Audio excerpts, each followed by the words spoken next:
Hello, everybody, and welcome to episode 18 of the Comics and Kaiju podcast. It's your boy, Quarter J. Joining me today is the glorious Austin Albin and the double chin gaijin himself, Cameron Miller. How are you doing today, Austin?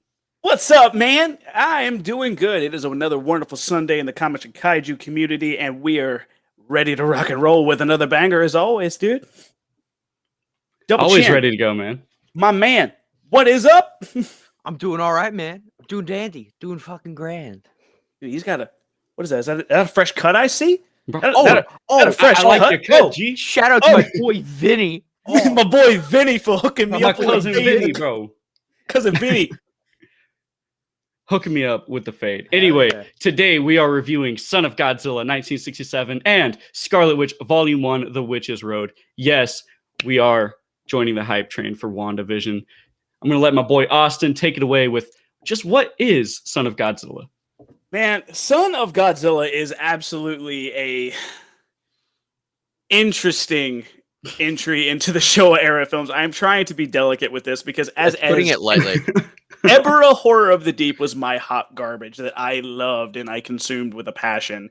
This is the double chins. This is his. I can't knock him. This movie is my, guilty pleasure. I can't even count the amount of times I would rent this movie from like my local Hollywood video store growing up. I have no idea why. For some Godzilla fans, this is like one of the worst Godzilla films ever made. And I'm like, I like this. Giant spider and giant mantis, cool. I don't know. Giant bugs go burr. Giant bugs? Fuck yeah.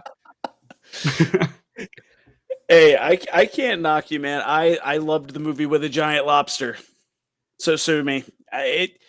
This film came out in 1967, and it is still kind of piggybacking off of that ideology of that the film has a good message that it's trying to send to audiences. It's a good message that it's trying to deliver, but it still just doesn't know what it wants to do. The score is really weird. The suits, you can tell, are really subpar, to be in all honesty. Oh, dude. Do you want to talk about that now, or do you want to wait till Actually, we talk? You know what? How about this? We're going to start this segment a bit differently. We discussed this while we were watching the film. Double Chin, give me something on these suits. What is happening with these just outlandishly bad suits?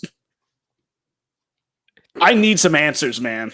They just look like ass. I don't know. I can't explain that to you. Hang on. What's with the proportions on Godzilla's suit, and what the glorious hell is the Son of Godzilla suit? Like, what did they take inspiration from? It looks like a frog, I guess. I don't know. A frog. Honestly, like a frog, or like a piece of dog a shit rejected on the side of the road. Ninja Turtle concept art. Honestly, they could have seen a piece of dog shit on the side of the road and be like, yeah, design the new suit based off that, because it's so bad. It's everything about that Godzilla suit is just wrong. Pretty much every portion. It looks like he's full of tumors. I don't know if you guys noticed that. No, dude. His like thighs and legs look like the Michelin Man with like the dents going in, but then his stomach is like totally flat, like ultra flat, and it makes no sense with the proportions that they chose. His dorsal spines, if you notice, they're really weird looking too.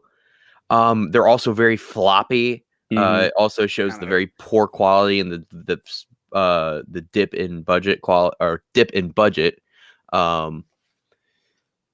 and then Son of Godzilla Minya. What the fuck? Why did they think it was a good idea? I mean, it kind of does look like a young Godzilla, but at the same time, it just looks so fucking bad. We got a quick shout out from Brody. Brody giving us a sup cunts. What up, Brody? Well, he's giving How's it going, Brody? Giving us that down under howdy doody. Yes, sir. I love it. It's another thing to note is Haruo Nakajima is not in the Godzilla suit for most of the film.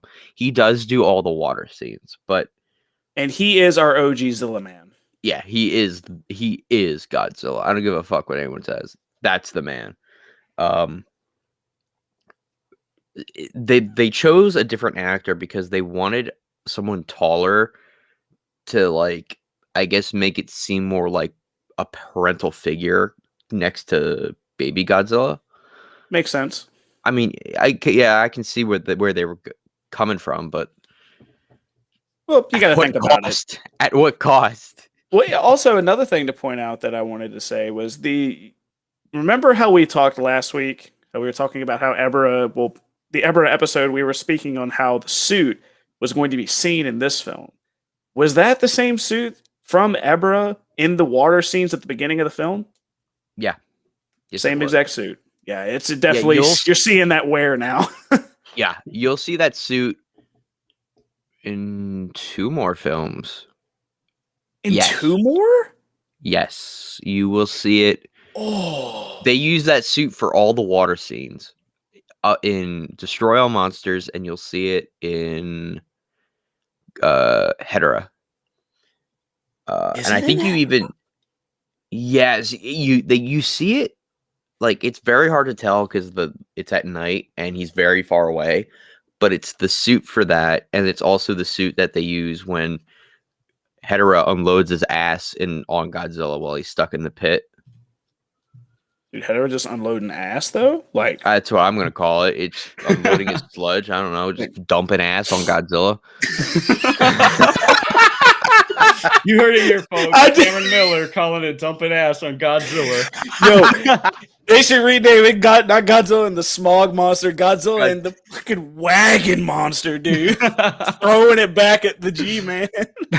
And I believe you see the Son of Godzilla suit in Godzilla versus Gigan for the water scenes, but I'm not going to confirm that 100%. Just the thought of them reusing these suits for so many sequences like this, it just, to me, it physically makes me cringe because I'm thinking about how just disgusting that has to be on the inside. Yeah. It's not fun. I mean, dude, it's reused. And you know that water has to get in there and degrade some of the material and stuff like that from the chutes, regardless if it's clean water or not. It's still water. Yeah. You will see. So the Anguirus suit that's used in Destroy All Monsters, they use that in Godzilla versus Mechagodzilla. It's the same suit. Jesus. That's old. From 1968 to 74. Yeah. Ooh. And it's the same suit. They said the actor who played Anguirus in that film said that the suit was so like old and decrepit and falling apart, they had to apply the entire interior with baby powder because it was sticky. God, that's just imagine that smell. Jesus. I never want to hear interior of suit and sticky in the same sentence. Ever. Oh my goodness, that sounds horrible. Mm-hmm. Why would you do that? Yep. Oh my god, yeah. The budget cuts are a bitch, aren't they, man? The budget cuts, like, if you've never seen this film, look, I tell it to you like this, and I'm going to give a forewarning to the people out there who have potentially seen this film. If you have seen this film or have it in a VHS sense, like you have it in a way to watch it in its original state, or even in the DVD format, I recommend you keep it that way. Criterion, they did a fantastic job remastering all these films, but they did a too good of a job, if you catch my drift. As in, they remastered this film so well and in such a high quality that you can literally see every single string in the film. There's a sequence Cameron pointed out where Godzilla flips one of the mantises over, like just judo flips the thing. We literally saw the top of the studio lights. It was bad. I'll go get the version that get your DVD version or whatever version you have. But it's not like Criterion ruined the film. It's just they made it too clear. I mean, so all those little things are gone. It was just like when we were watching Invasion of the Astro Monster and we could see each individual string. They remastered it in a great quality, but that great quality made it to where you could see all the fuck ups in the studio. Oh, yeah. All the little flaws in movie magic is 100% revealed now that the mastery is so well done. What you got there, Cam? Is that the copy you recommend? Yes. If you can get it, get this one. I'm sure you've seen it in Blockbuster or your Hollywood Video. This is the one that I remember growing up with. Sorry, Cameron, for our younger audience, what is a Blockbuster? So it was this magical place full of DVDs and VHS tapes, and you could rent them Hell, and I then even worked return there. them.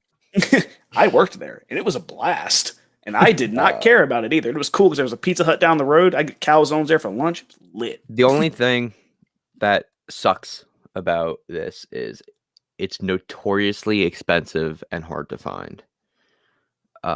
Why? I have no fucking clue. It's the same thing with the Godzilla versus Biollante film. Like that one. Yeah, especially the Blu-ray. I'm Yeah. lucky. I just have the regular DVD version. I would maybe at some point I would get curious and like dump the money to get the Blu-ray. But I think I have a DVD version of it as well. I just for some reason I'm one of those guys that's like fuck Blu-ray. I like the DVDs. I'm a weird guy. Yeah, I get it. I don't know. I guess it's personal preference, man. Ain't nothing wrong with personal preference, dog. Yeah, this version of the DVD, it's part of the 50th anniversary like collection. I'm sure you've seen if you ever rented a Godzilla movie from like the early 2000s, you'll remember the commercial that would pop up or the preview. It was like, now available for the first time on video and DVD, the Godzilla trilogy. Especially the part where like, they go from talking in normal tone and then suddenly the commercial volume just cranks up to 50 and then it just deafens you in the middle of the night because you're just like getting ready to sleep. I'm going to put a movie on to go to bed. And it's like, now available on DVD. Jesus Christ. I'm not going to sleep anytime soon now. And we're awake. I gotta say, just like if you're looking at the contrast of what we had from Ebra Horror of the Deep, like this is definitely a step in the bottom of the direction. And I even talked about this with Cameron earlier, and we were kind of bringing that up with the fact that the films go in a direction where there's clearly a decline in the films. They're trying to reuse too much footage. They're trying to reuse suits. They're trying to reuse actors. At this point, they are marketing to kids. Very much so. Because those are the only people that are going to these movies, to see these movies, are kids. I mean, we were talking about it earlier, and I got to say, you guys were like 100% right. After seeing just Son of Kong and Son of Godzilla, going back on my criticism on Invasion of the Astro Monster, yeah, it's rough. It is so rough. And I definitely prefer... I would watch Invasion of the Astro Monster every day of the week before having to rewatch any of these once. Now you see, folks. Just wait till we get the Revenge of Godzilla. That's a true man right there. That's a true man to admit his mistake. He understands. He not only did he go back on he went back and he admitted he's wrong. But wait a minute. Wait. You said you go back. So what are you giving Astro Monster now?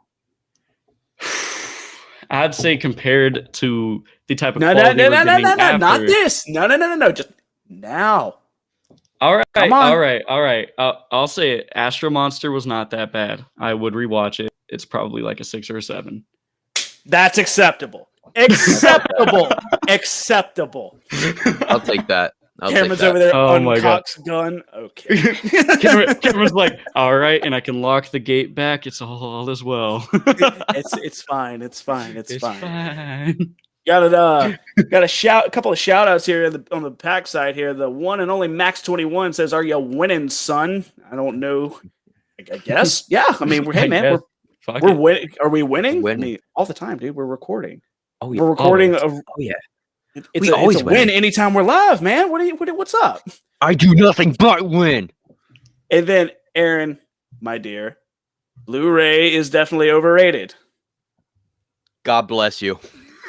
I don't know about that now. Now I'll say Blu-ray's got it. Blu-ray has I'm gonna agree. Perks. Blu-ray does have its perks, but I do believe it is overrated. 4K is now becoming the big thing. Sure. Well, I remember they had that spit for a while where they were everyone was shooting for 3D. And then yeah, I remember like every time me and my dad would buy a movie, we'd try to buy the one that had like the Blu-ray 3D. Because I mean, they were for a minute there, they were doing all the movies Blu-ray 3D. So almost all the experiences that I've had with Blu-rays have been more negative than positive. Like, yeah, sure, the film looks a little better. And I'm like, that's all well and good. But there's other things like I like with a lot of DVDs, you have a lot of bonus features, like a lot of bonus features. And you don't get really that with some Blu-rays. Like if it's just like, well, let's just say Godzilla 2014, the menu. What the fuck is up with the menu? The main thing I look at with my argument with Blu-rays and DVDs is not that it's like, oh, Blu-rays are better quality. I'm like, I don't care. I don't have a TV good enough to even use that quality. It's like getting a 4K computer monitor and not even have a computer to run 4K. What's the point? There's no point to it. My logic with liking Blu-rays is that Blu-rays they are statistically proven to be more durable than DVDs. So any little hiccups or drops or scratches, I appreciate that. But the one thing I always like to have is I like to try to find the Blu-ray DVD packs where it's the same film, but in two forms. And a lot of films are doing that now. Like just regular releases for a normal film will 9 times out of 10 have Blu-ray plus DVD for and that often situation. A digital code as well. Exactly. So you're getting 3 forms of the film in one box. So I usually just shoot for those 9 times out of 10. But moving forward on to our film, honestly, the storyline for this film was It really didn't have much anything going for it. So for me, for a lot of people, it's going to be forgettable. For me, I saw the movie so many times as a kid, I know it right off the bat. It's just basically a bunch of scientists are on Solgale Island doing meteorological experiments because they want to change the weathers. They want to make the island, they want it to snow on the island. They want the temperature to drop. Why? Because science. Fuck it, And trying to fight climate change, I guess. Seems like a very Cobra Commander thing to do, if you ask me. That is change the weather, Joe. Change the weather. Or make it snow in Utah. Let's make it snow in Texas. It's a success. Take over the government by making it snow in Wyoming. It already snows in Wyoming, sir. Damn it! Back to the drawing board. Damn it! Like the whole premise behind them even being there was just so like, why? It didn't make much sense. I guess they were just looking. To me, this felt like they were like, how can we just have any excuse for this film to work? And they just kind of went on a dartboard and that's what they also on. They never even explained like if baby got. I'm just gonna say Minya or Manila. They never even explained like how he got there. Like no, Godzilla just kind of finds them and is like, well, it looks like you're mine now. Literally, and they're like, oh, it's baby Godzilla. How do you know? Why was there an egg there? It's a baby Godzilla. How the fuck do you know that? That's what I'm saying. There's a lot of unanswered questions here, people, and we're just kind of being forced to be like... There's so many like loopholes and everything. Like Kumonga, the giant spider. After like the mishap with the weather experiment, and it turned the giant praying mantises even bigger. And they're like, oh yeah, Kumonga lives there. And like he comes out of the ground, like he was sleeping there. Like, was he always that big? I just saw a giant spider and just like, nah. Just which I will say, I love the look of Kumonga. I love the look of Kamacuras. The who? The praying mantises. Oh, Kamacuras. I don't remember. I don't remember the name of trash. Woo! You can't call off a gatekeeper like that, bro.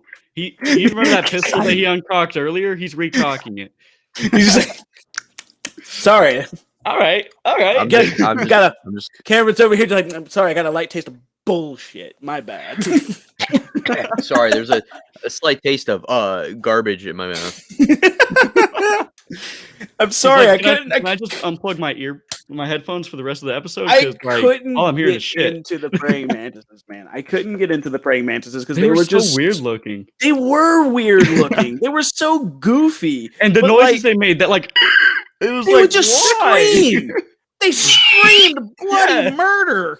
Like every time they were on screen, bro. I remember I was sitting there watching it. And I would just like flip my headphone volume down like, anytime they were on screen because it was just every single time. Now, what I will say, yeah, it's like, okay, what? But what I will say, now what was cool and what I wish they honestly should have just rolled with that, it'd have been a lot cooler, was when they were like people-sized praying mantises. That was way more scary. Like, seeing something the size of a building, you got a gun, you're like, oh, I'm just dead, whatever. That's actually in the novelization of, I think it's the first novelization of Godzilla Rulers of, I don't even remember. It was the anime Godzilla trilogy. They had in New York, there was an invasion of Kamacuras. There was a giant one and it laid an egg, and there was a bunch of like younger Kamacuras, like giant, like human-sized ones, like roaming through the subways of New York and everything, like killing people and everything. And I'm like, I would pay to like see just a movie of that. No, we're just gonna. No, we're not gonna do that. We're not gonna do something cool. Let's give you Son of Godzilla instead. Let's give you just hot. Let's give you hot ass. And can we talk about the soundtrack that sounds like it came straight out of like a 70s sitcom at times? Yeah, dude, no, it was a fantastic call on your part. This man, Porter J, has not seen this film at all, and he's like, seems like a very 70s sitcom. Halfway into it, this is literally a 70s sitcom. I said it right at the beginning.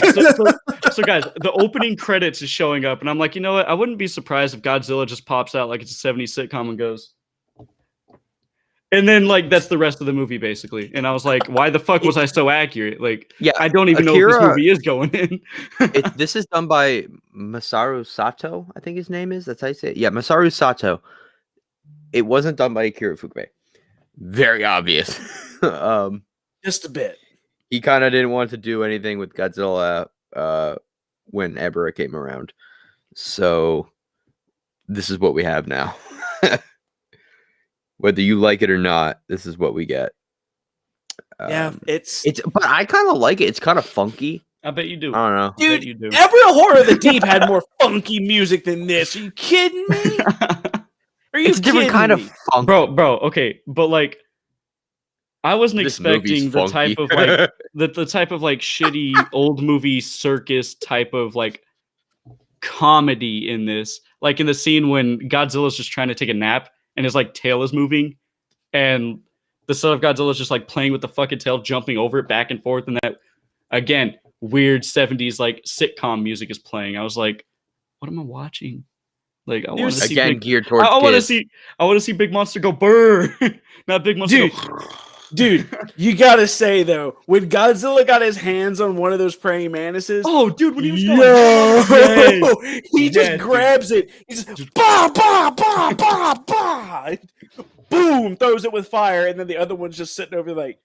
Imagine, it's basically the Hulk and Loki scene from Avengers, but with Godzilla and a giant praying mantis, and Godzilla bodies the fucking shit out of like all these mantises.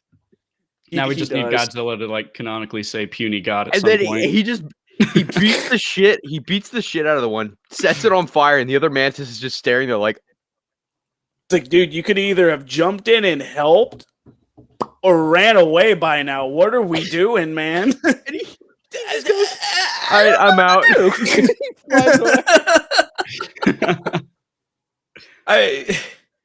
As you can see, like people, this film is definitely nothing that you're gonna sit here and you can't take it seriously. No. Similarly to Reptilicus, it's fun if you're sitting there with your buddies, maybe like cracking open a cold one and just shitting on this movie. Honestly, it's fun then when you're just making jokes about how outlandish this movie is. But if you're watching it and expecting it to be serious, don't watch it. It's weird. This is the movie I usually put on when like I can't find a Godzilla movie to watch. Like I will before I had the DVD, I would stream it and I'd be like, it's just easy to watch for me for some reason, and I enjoy it.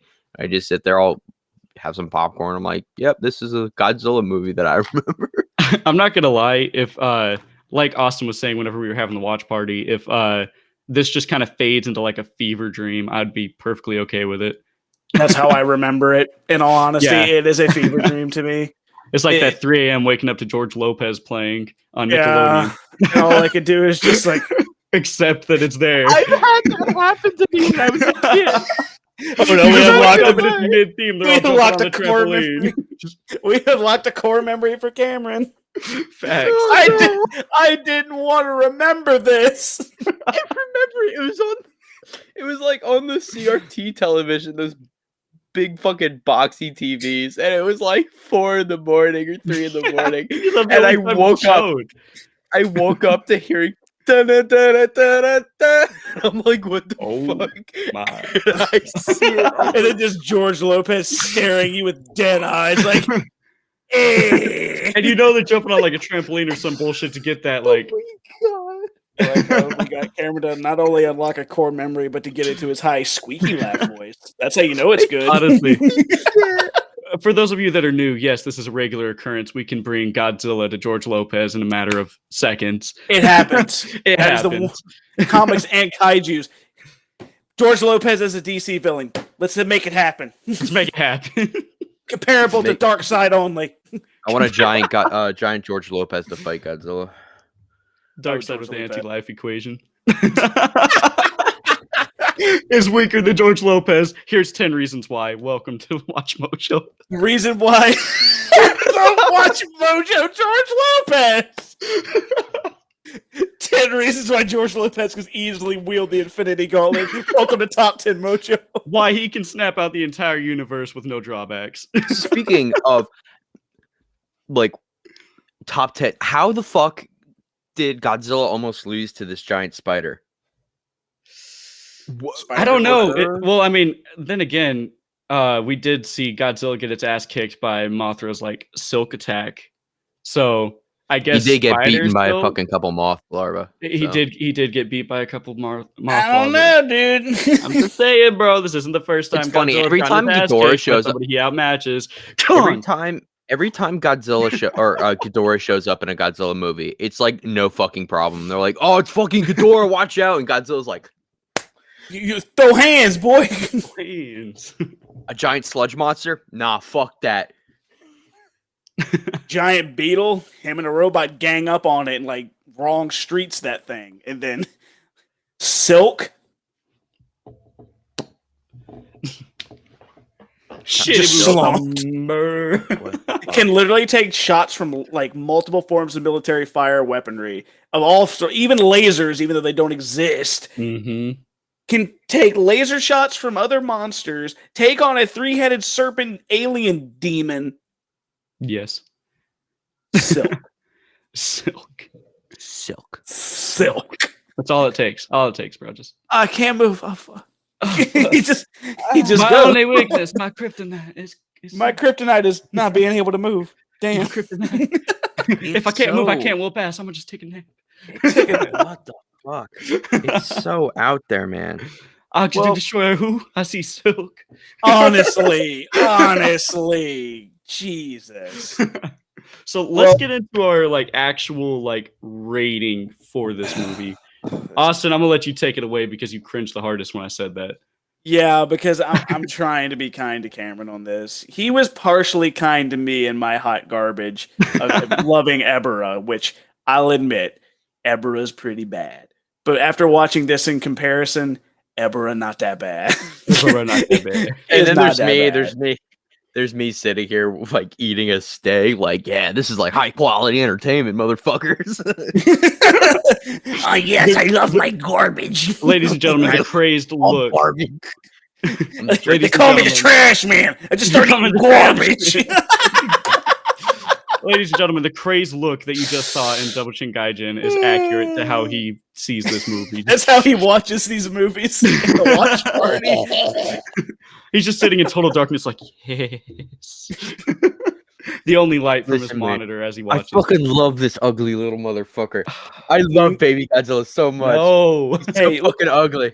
Look, you said yourself you need a new ringtone because it's not Halloween anymore. You got to get start eating garbage as your Garbage. as your new one. I mean, if I'm being perfectly honest with this, the film it really didn't stand the test of time too well, especially with the Criterion remastery. Oh no. It like Absolutely. the Criterion remastery honestly even made it worse. Like I'm able to see all of the flaws. Like none of them are hidden anymore. DVDs, man. The original DVD is the way to watch this film. I know the Criterion is easily accessible to a lot of people through HBO Max and through the people who bought the giant, middle finger FU edition of Godzilla's Showa era collection. That's like $200. But I mean, even though that's a fantastic set, the Criterion collection kind of ruined the quality of the films in a sense. I'm sorry, but like I can't back this film.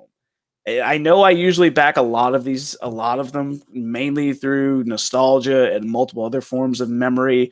When it comes to the Godzilla films, especially in the Showa era, since that's what I grew up with. But I'm sorry, I can't back this. 100%, this is going to be on the lower scale for me. I'm sorry, this is a 3 for me. I know it's low, but other than the awesome praying mantis just beating the piss out scene, I have watched every film we have watched, and we've watched it in the watch party. Every one we've all been together and seen them, but no, I couldn't keep interested. I started sleeving comics that I forgot to put backers in because I was just like, dude, you want to know how long I've had those comics sitting in that box? They've been there since the flood of 2016. I haven't taken them since. I haven't moved them. But I just suddenly wanted to back. I wanted to go look through them to find the Godzilla comic with Kamunga on it. And then I was like, oh, wow, look at all these comics I haven't sleeved. I started sleeving them while we're watching. And then the whole time I'm just like, I'm still not interested in this. Three out of 10. I'm being brutal with it. I'm being honest. If it can't hold my attention, I can't do anything. Matt, give me something. We're gonna let Cameron take the final hit on this. Oh one. yeah, Cameron's gonna take the final hit because he's gonna have the highest out of all of us. I guarantee it. Give it what you got. Me personally, being a new member to the kaiju community, as we all know, if I would have been exposed to this movie first, like just in passing, seeing it on TV, I probably would not have gotten into Godzilla or any of the other kaiju movies for that fact. Like, honestly, if I saw this, I'd be like, I don't know, dude. It's kind of rough. It's a bit rough. With the music, and I get that, like Cameron was saying, they were trying to pander to a younger audience, and I can understand that because, you don't want to just keep going for the same audience all throughout because then you'll just eventually like hit a peak and that's where you'll stay. So I understand trying to appeal to younger audiences and get new fans into it, but you didn't have to make it almost Looney Tunes young, like, or Looney Tunes comic-y. Like, I feel like that was a bit much. And for that, I'm probably going to hit it with just a little higher than a 3, with a 4. But like I said, if I had been exposed to this and been told, yeah, Godzilla is so badass, you should see the other movies, I would have been like, I don't know, dude. I saw Son of Godzilla and it kind of says otherwise. That's just my own personal opinion on this. Hey, that's a fair opinion. We want honesty here, people. We want honesty, and that's honesty. All right. So Cameron, what were you thinking about this, man? I mean, I know you're gonna hit this shit high because you've been talking like it's a fucking prime. Well, I also I can't just let nostalgia take over and like judge the movie just by nostalgia. Well, I mean, he's not wearing the nostalgia goggles, so he's not wearing the nostalgia goggles. So are we going to be getting a little bit of a? I'd probably give it a 4 or 5. Wow. I didn't expect you to hit a low, bro. Shit, you know what? I'm gonna give it a 5 because what I would recommend this movie for is if you have like a young kid, like son or daughter or whatever, or someone younger, and you want them to get into Godzilla, pop in Son of Godzilla. It'll work. I guarantee you. Pop it on in. Pop it on, fall motherfucker. asleep with how boring it is. I mean, yeah, it'll work. Yeah, you bastard. I'm just saying. I'd rather watch Raids again. His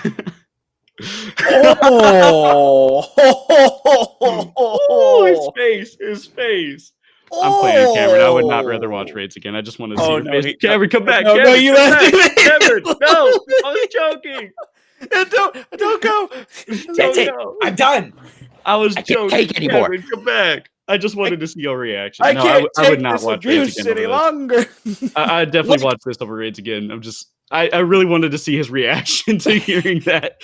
So, I mean, definitely. If you have someone young that you want to get into Godzilla, or recommend a Godzilla movie for, throw in Son of Godzilla.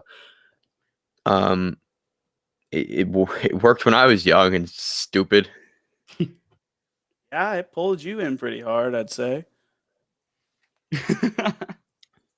Yep. So, guys, before we get into our kind of an ad break segment, just reminding our viewers that this is part of our Godzilla/Kong marathon that we are running until the Kongathon, until we actually run into the Godzilla vs. Kong movie, which we will have a bonus episode just reviewing that movie alone. That being said, we're interested on what side you're taking. Personally, Team Kong. I know. Atomic Lizard should definitely beat a monkey. But if you look at the plot, they're showing Kong being on the good guy's side. And as we all know, he's gonna get his fucking ass kicked. Like the movies say, like the movies always do, the good guy's gonna win. I mean, it's just hands down. But that being said, I do like his dope axe that we get to see. So I'm Team Kong on this one. Let us know what you guys like. Who do you think is gonna win? Godzilla, Kong, mystery monster? Just gonna leave it at that.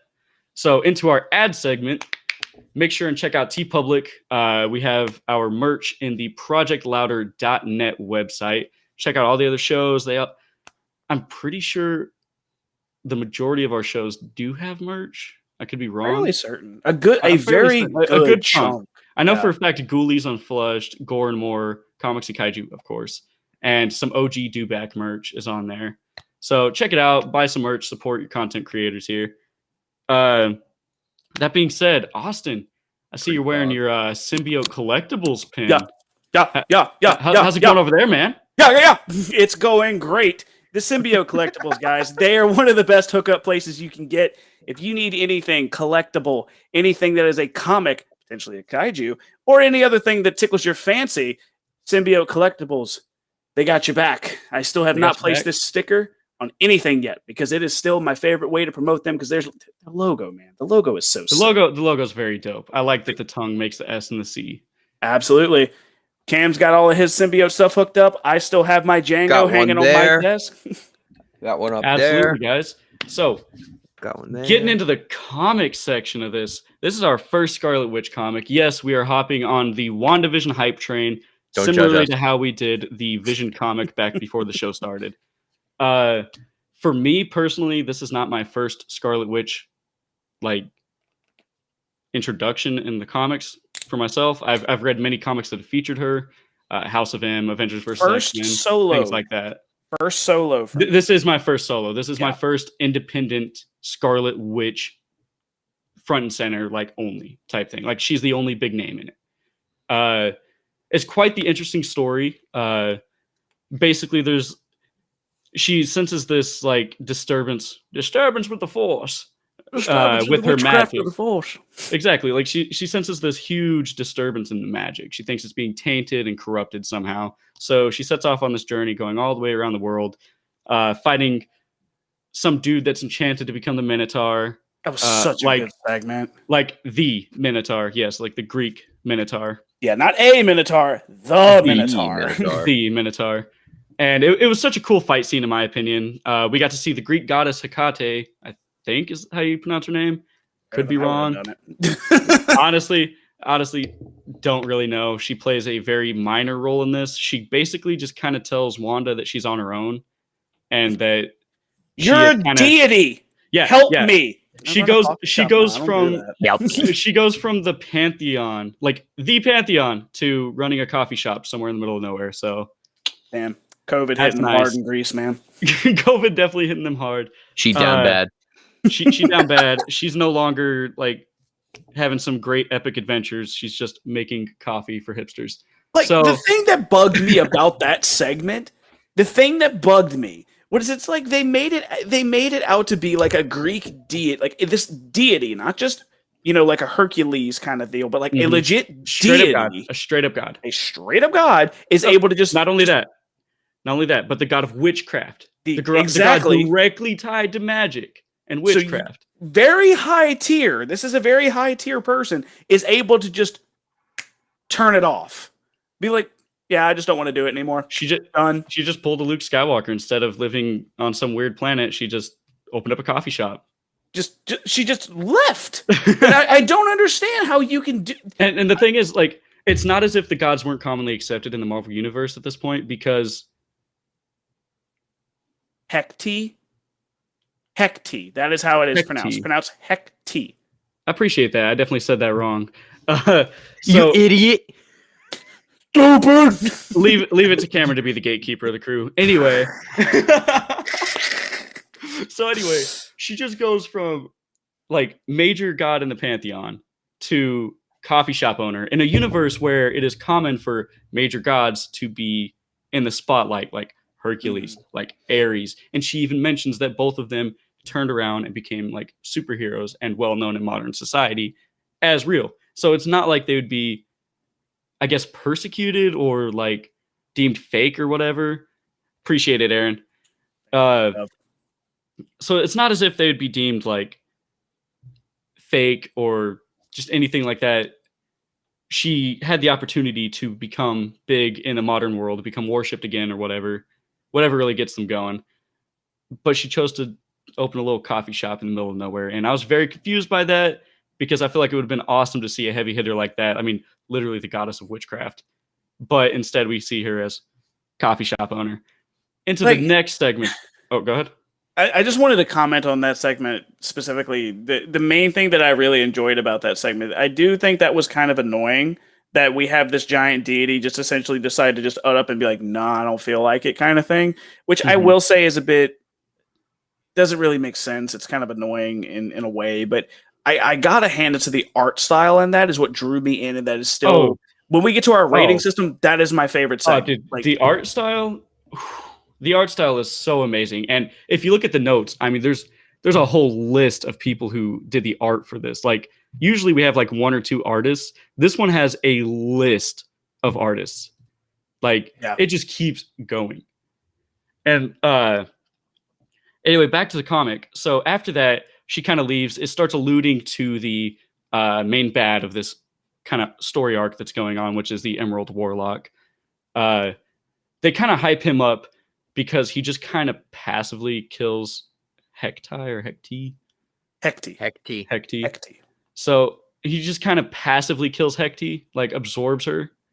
So they do a really good job hyping him up, but at the same time, kind of shitting on a major goddess, of witchcraft, which is where he derives his powers. I feel like it's a little unbalanced there, but whatever hypes up your main villain. So she's going around just kind of investigating what's going on as the Emerald Warlock is just kind of, creepily stalking her and watching her investigate, and even shape-shifting to like different people, like in the bar segment whenever he is, I forget the name Sean. I think was it Sean? I think it was Sean. Yeah. It was S-E-A-N Sean. Yeah. S-E-A-N Sean at the Irish pub. Irish pub in the wall. The old Irish pub. But anyway, so she goes to Ireland, as we mentioned in the Irish pub. Ireland is completely being devastated. Like, it mentions that mines that used to have plentiful resources are now flooded with gas that have no way to be vented out at all. Livestock is dying. Livestock's dying. The soil, failing. Not just crops failing, the soil has just went completely dead. Yeah, the soil is completely dead. And every single scene that you see Ireland in it, they did a great job showing just what barren wasteland it has become because of this magical disturbance. And she gets there and she's got Agatha. Those of you that have watched the WandaVision show, Cameron excluded, I'm trying. I'm working on it. All right. God damn. I'm like, what? I think I finished the third episode. All right. And I got to watch the next one. I know. For those of you that I'm a lazy son of a bitch. It's fine. You got other stuff going on, man. So it's not Agatha kind of needs to get with the program. He does. I'm sorry. So Agatha plays kind of a major role in this as like a ghost following Scarlet Witch through her adventure.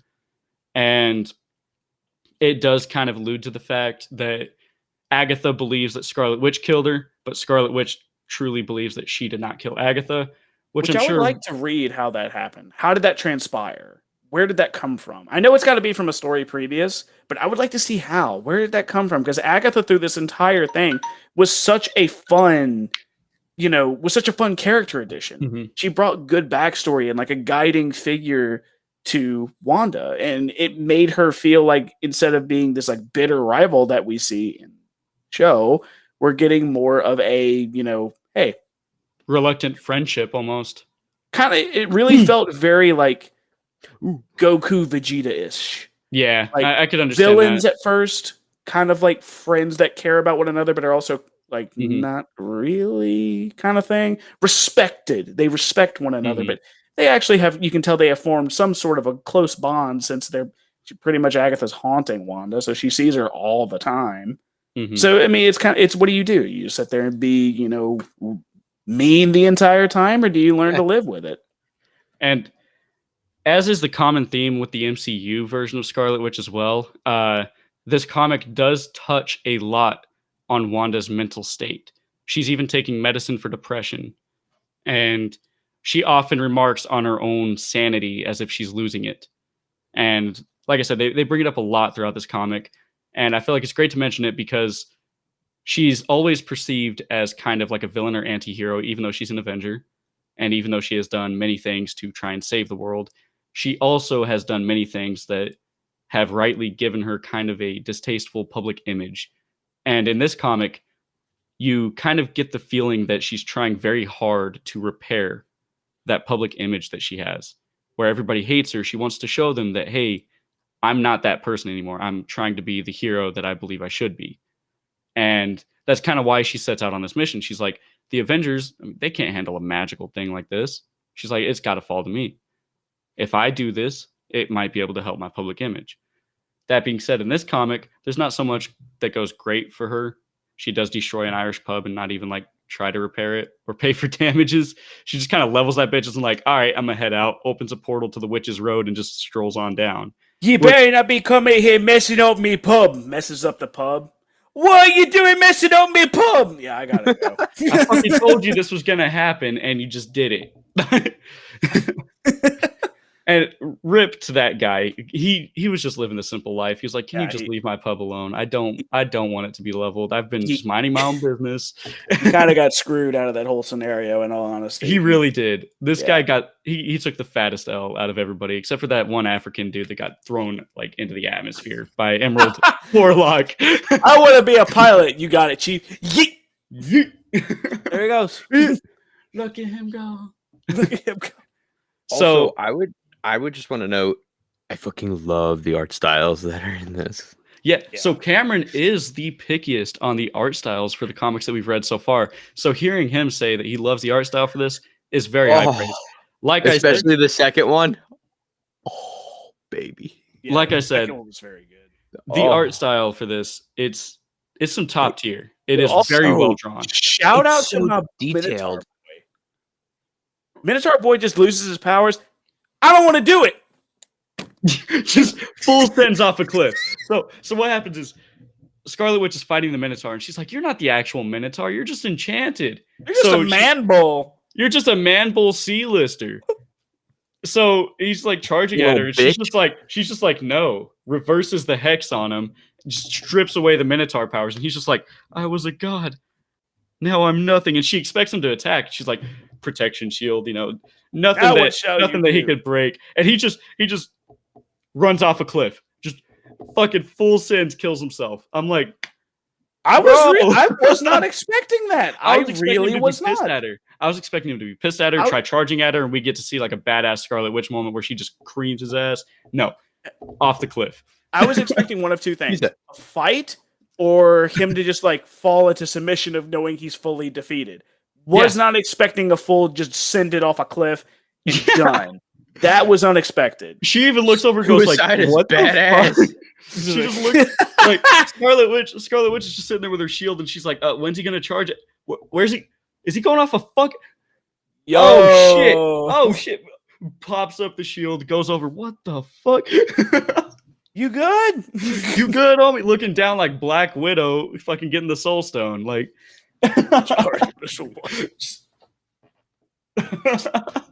Oh, she He's didn't just die. full Damn. fucking dead. So that being said, that fight scene was really badass. We got to see kind of the magnitude of her power. She's just like, yeah, I'm just gonna undo that. After the Hecate mentioned what's it called? The Greek version of Captain America got absolutely murked by it. And Scarlet Witch He is just wasn't like Captain America. and Scarlet Witch is just what is it, Captain Greek? Congratulations, you can make fried chicken. I am Captain Grease. I am the greatest there ever was. Behold my shawarma. my shawarma. So anyway, can we just talk about the absolute cool concept that is the Witch's Road? As this thing is like titled The Witch's Road. Cool. Dude, it was so cool.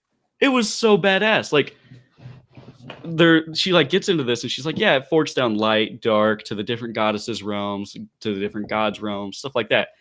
Bumps into her mom, figures out that there's some timey-wimey shit going on. Told that she can't tell her mom that she's her mom. Otherwise, she might, I don't know, Back to the Future herself. But there's a really cool fight scene in there as well where her mom kind of saves her from some unknown thing and then just kind of poofs. Yeah. Just out of existence. And then, we get the badass fight. We get the badass fight between Scarlet Witch and Emerald Warlock where he calls her out for being a white witch, which is where they use their magic, but it ages their soul as the cost. Mm-hmm. And it was alluded to at the beginning whenever she looks in the mirror and you could see like the gray streaks in her hair. And then she looks away from the mirror and you could see that she's actually still youthful. Mm-hmm. But during this fight, you can see her rapidly aging as she's fighting because like it's not her aging, it's her soul aging. And the cost of her magic, she says, is that she will die youthful, which I'm not going to lie, I didn't know. I don't know if that's like a new concept in the comics. I haven't really followed Scarlet Witch all that much, so I don't know if it's like a new concept or one that's like deep rooted, but it's definitely interesting to see that like she's not physically aging, but you get the sense that her soul very much is as the cost of using this magic. Mm-hmm. Oh, very much so. You get this badass fight between her and Emerald Warlock, and they're fighting in this like male gods realm, and she kind of goads him into going to this like female goddesses realm. And they really hint that whenever she's like in the female goddess realm, she's much more powerful than he is in that realm, versus him being more powerful in the male gods realm and her being weaker. Mm-hmm. So it's kind of like a territory boost, I guess, that kind of goes on with this battle, and she ends up getting the upper advantage. hand. I was just about to say it's just like a home field advantage. It's a home field advantage, and she ends up getting the upper hand on him. It's a really good comic. He ends up fleeing, definitely going to fight down the line, and he even dubs himself quite in a cocky manner too, that he is her new arch nemesis, that there is nobody else that will rival his strength. And this dude's like super huge ego Irish dude, and I'm all for it. It's hilarious. And he's just this whole time hyping himself up, and as he's running, he's like, yeah, you'll never fight somebody as powerful as me, but I'll be back. Yeah. This whole comic, like, granted, this is only volume 1, I think, out of 3. And I actually bought this for my girlfriend, Erin, who has helped us, as you know already, has helped us through this episode with pronunciation. Yeah. We bought this literally on a whim. We were at a comic shop, and we just got done watching WandaVision, and she was very interested in wanting to read more Scarlet Witch. I knew only, just like what you said, Matt, I knew some portions of Scarlet Witch, but nothing about original stories. I was very unsure of where to guide her towards a story. So we went to a comic shop, and I saw the artwork on the cover, and I was just like, wow, that's very beautiful. Like, I think that's an awesome one. And there was volume 1 and volume 2. And it was literally a dart thrown at the board, and it hit center. It was really cool. The story we're getting, it's flowing through. It's like you can tell the story goes through different places with the different art style. You're in like different, almost like different books. All these feel like different stories that are chalked together into one, and they feel they feel very good to have all of these stories blend together and to have all the art styles mix and clash. It was very well done. I personally thoroughly enjoyed it. The second portion in Greece is still my favorite. I did love the Witch's Road portion because the way they did that, it was like outside the Witch's Road, it was a specific art style, and then when they went into the Witch's Road, it was a very different art style. Yes. But then when they got out, it returned to that original art style that I talked about before they went in. And so it was a really nice contrast to see all of that. I thoroughly enjoyed it. This was purely on a whim of a decision. And it turned out to be probably, like, honestly, like one of the coolest I have seen, one of the coolest comics we've read in a while. It was actually interesting. For a first introduction into a solo Scarlet Witch comic, this was definitely a banger. Pretty solid one. Yeah, absolutely. It was very good. Everything was great about it. So let's get into the actual rating. Austin, you're giving it high praise, bro. What are you rating this, bro? Honestly, I'm gonna be truthful. I thoroughly enjoyed this as a first time experience for Scarlet. I'm gonna give it an 8. It was a solid story. The art was very good. The only thing that I bring as far as niche goes is the reading style of the second portion was confusing because it, instead of going from, like, panel to panel to panel to panel, it was full page read across. Yeah. And thankfully, my lovely girlfriend gave me that advice heads up instead of me having to figure that out. But after she showed it to me, she's like, she handed me the comic because I bought these for her. These aren't mine. I bought them for her to read, and they're her comics. So she handed it to me. She's like, look, when you get to this portion, it's a full page. Don't try to panel this. And I looked at it for a second and I was like, oh God, what is going on? I was like, my mind was so confused because I was loving the art. I was loving the way the characters looked, but the text speech bubbles were everywhere. And I'm like, what is going on? But once I got my bearings with it, it was a fun read. And I can usually knock a comic like this out pretty fast when I read. But this one took me a little bit extra longer because I wanted to read everything. It was like the more I read into it, the more I got to see more of Scarlet's psyche, the more I got to see her and Agatha's relationship and the way they are. It talked, it went into, like, demonic possession, exorcisms, history, and all this other stuff all in one comic. I'm excited to read the second one, and I'm even more excited to read the third. So this is a solid 8 for me. It was a solid first introduction and a solid first introduction for me for Scarlet Witch and a solid comic all around. Giving us some high praise. Double Chin Gaijin, you are still new to the comic book universe. What did you think of it, man? I really liked it. I really did like it, even though I'm not the biggest fan of Scarlet Witch, and I don't know much about her. Even with the new WandaVision series that's going on, I'm still just like, I mean, her whole psychology is interesting. Not necessarily, it's not like, oh, her powers are really cool. It's her whole entire psychology, what's going on in her head and how it's affecting her. I find that the most interesting. Like I said, this comic goes deep into it, just like the MCU and that's to go deep into it. That's what I really liked about it, is going just this deep dive right into the psyche and just picking little things out, like what's ticking. The art styles are fucking phenomenal. My favorite scene is like the side shot of the person's head, and you see like all the tears and everything like turning. It's just so trippy. Yeah. I fucking when Hecate like love turns it sideways and it's all like the memories and shit. Oh, so cool. That so one, cool. That I one love was it. such a good panel. I loved it. So, I'm gonna have to give it a 7. A solid 7. What do you think about the art style? You're always very picky on the art style. You are art critiquist. I think it's the fourth one. It's a little bit more simplistic, I believe. It's not too, it's still really good.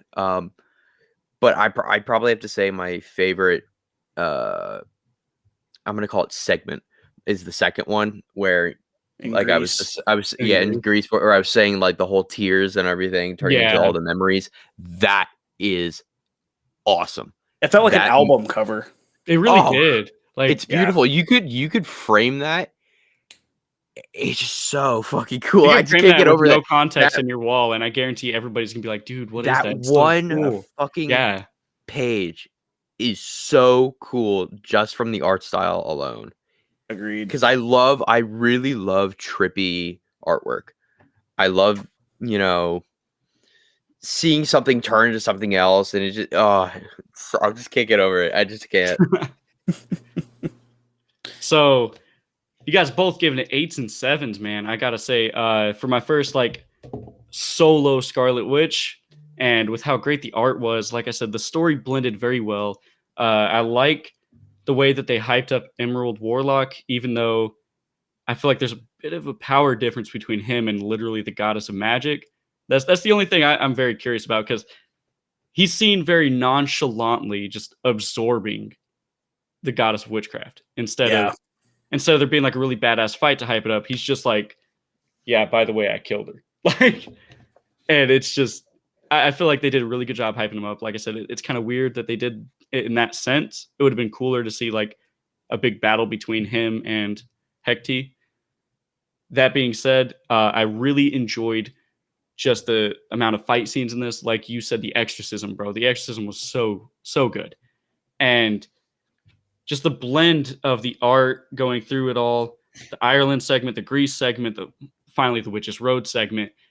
I do have to say my favorite segment is the Witch's Road, then Ireland, then Greece, as like the top 3 segments of this. I really enjoyed those segments. They were very rich with, honestly, just lore, just straight up lore about like the history in Ireland and like the war that was fought and why Emerald Warlock is attacking the way he is. Yeah. Exactly.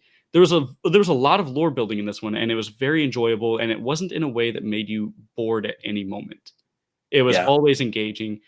I really liked it. I'm hitting it with a 9. I really liked it. I really liked the art style. Like I said, there was a list of artists, bro, and it was just, you could tell they poured their time and effort into it, and that's kind of what I'm hitting it with. Hey, that's a solid number, man. You did it. That's a solid number. It's high praise from you for sure. And I say honestly, the boys, we have a good coverage. 7, 8, 9. That's solid. It's pretty solid. That's high praise coming from us, and definitely go out there and check it out, people. If you can get your hands on it. And make sure to check us out. Because like I said, we are doing the Godzilla /Kongathon until the Godzilla vs. Kong. Again, we are doing a full episode dedicated just to us tearing apart that movie. We are, however, not doing a spoiler-free version. So if you want to be spoiled, watch it. If you don't want to be spoiled, go fuck yourself and go watch it. Don't click on it until you watch it. This is going to be full speech, people. Full speech. We are not holding anything back. There will be no spoiler warnings. This is it. We might have one in the title.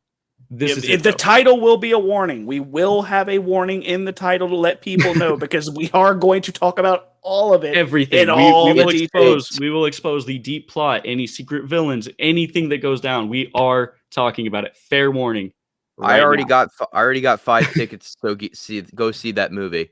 Me and the bunch of the boys are going to go see it together. And we're supposed to have a watch party with it too. I mean, we are going to tear this apart. Let me tell you, I have an empty notebook. I'm about to just pour everything that I pick up in this movie so that we have a lot to talk about.